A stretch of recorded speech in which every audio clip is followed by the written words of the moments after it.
Hello வணக்கம் நண்பர்களே. நாம் இன்னைக்கு இந்த வீடியோவில் யாரை பற்றி பார்க்க போகிறோம் அப்படின்னு பார்த்தீங்கன்னா 1941 பிறந்த இரா மீனாட்சி பற்றி தான் பார்க்க போகிறோம். நம்முடைய சிலபஸ் படி பார்த்திங்கன்னா இவங்க தான் கடைசி கவிதை ஆசிரியர். நண்பர்களே, என்னுடைய சேனல் இதுவரைக்கும் யாராவது சப்ஸ்கிரைப் பண்ணாமல் வச்சுருந்தீங்கன்னா சப்ஸ்கிரைப் பண்ணிக்கோங்க. அப்போ தான் நான் போடக்கூடிய வீடியோ உங்களுக்கு உடனுக்குடன் வந்து நோட்டிஃபிகேஷனாக வரும்.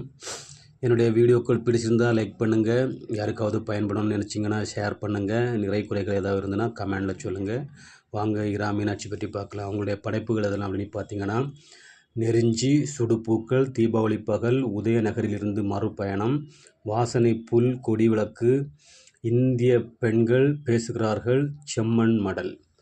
அதாவது இவர் எழுத்து, கணையாளி, தீபம், அன்னம் விடுத்தூது, கவி ஆகிய சிற்றிதழ்களில் வந்து கவிதை எழுதியிருக்காரு. Seeds, France, dust and dreams என்ற கவிதை தொகுதியினையும் வெளியிட்டவர். 2006 தமிழ் வளர்ச்சித்துறையின் விருது பெற்றிருக்காரு. 2010 கவிக்கோ விருதினையும் இவர் வாங்கியிருக்காரு. புதுவை அரசின் கல்லாடனார் விருதும் வாங்கியிருக்காரு. சித்த மருத்துவ சேவைக்காக சித்த மருத்துவ சேவை செம்மல் என்ற விருதினையும் இவர் வாங்கியிருக்காரு. நன்றி.